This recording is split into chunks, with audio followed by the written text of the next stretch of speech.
Now, next month, the Federal Communications Commission, headed by Ajit Pai, will vote on a sweeping measure to deregulate the media.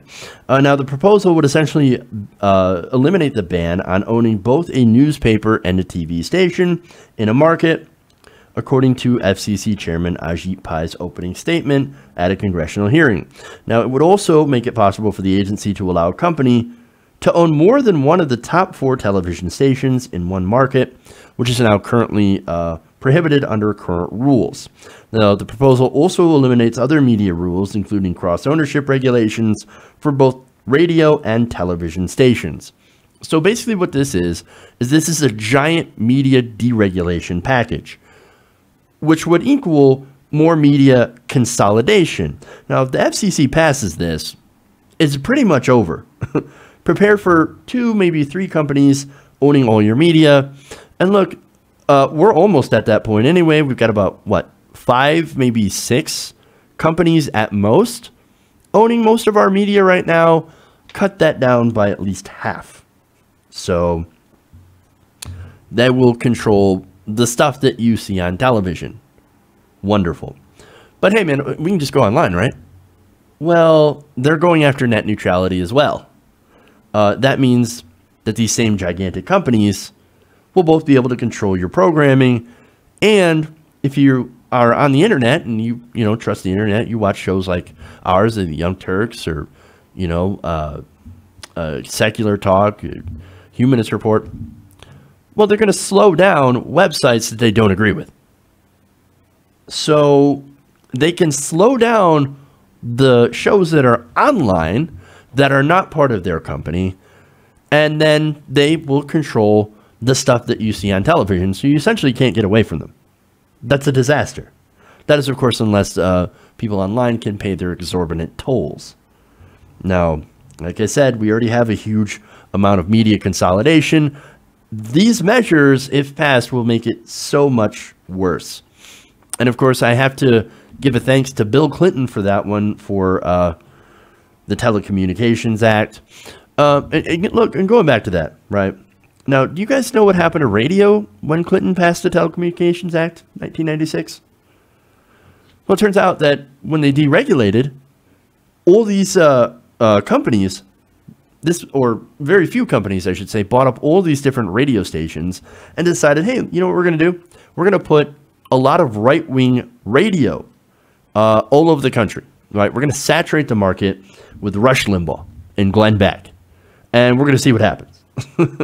So a lot of people in a lot of areas had nothing to choose from but massively right-wing radio playing propaganda. Now, I think that's part of what's led up to our current situation, with a lot of Republicans no longer living in the same kind of world populated by facts. This is why a lot of facts are now considered by them to be fake news. I mean, and I'm not the only one saying this. I have a very conservative person who's also said this, who's been sounding the alarm on this for a long time. This is Charlie Sykes. He's a former conservative talk show host, and he's talked about how the right wing has essentially lost their minds. He's writing a book, How the Right Lost Their Minds. He's basically saying that these people, they live in a bubble of propaganda, and if you're not echoing that propaganda as a conservative host, and if you're pushing back against, for example, a lot of the conspiracy theories on the right, then your audience basically leaves you, because that's what they want to hear. And it's turned into a very tribal mentality where, hey man, you know what? My tribe is the only tribe that's right. Everybody else who is on the other side, everything that they say is 100% wrong. It doesn't matter what it is. It doesn't matter if they say the sky is blue. No, it's actually purple.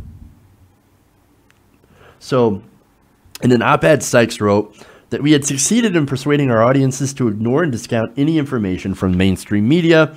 Over time, we'd succeeded in delegitimizing the media altogether. All the normal guideposts were down. The referees discredited.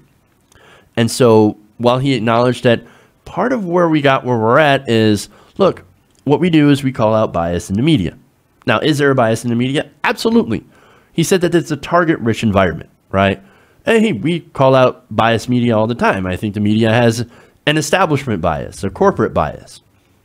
And that would be more conservative, I think, but also neoliberal bias.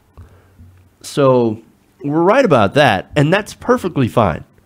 But it went way, way further than that, saying that everything that the media says is 100% wrong. No. Like, I may call out mainstream media, corporate media like the New York Times, Washington Post, for the stuff they do, like the 16 hit pieces on Bernie Sanders in 16 hours. It's ridiculous, right? But then there's actually pieces that they do that are actually factual, and they're good pieces. So there's opinion news, and then there's actually straight news that they actually talk about facts. And I think, especially on the right, they're like, no. Even the factual pieces that aren't supposed to have a bias, and it's against us. It's fake news. They're making stuff up. So, only the stuff that we're saying, even if it's a crazy conspiracy theory, is the truth. Wonderful. Now, again, yes, the media has a bias, right? Doesn't mean you throw the baby out with the bathwater, which is, again, what the right did. Now, and that's one of the reasons that I think that they're so insane at this point. And thanks to media consolidation, those insane voices are all that people hear. And now, the same problem that we have with the right-wing radio that has led up to this problem, now we're going to end up having with television. Because here comes Sinclair Media. Now, Sinclair Media already owns a lot of local media stations. They are deeply, deeply right-wing. And now they're merging with, or attempting to merge with, Tribune, which will give them unprecedented coverage across a great majority of American homes.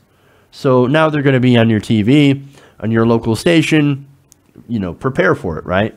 Now, Sinclair, the problem with that is that they will put propaganda into their straight news broadcasts. I mean, you'll see segments with Boris Epstein.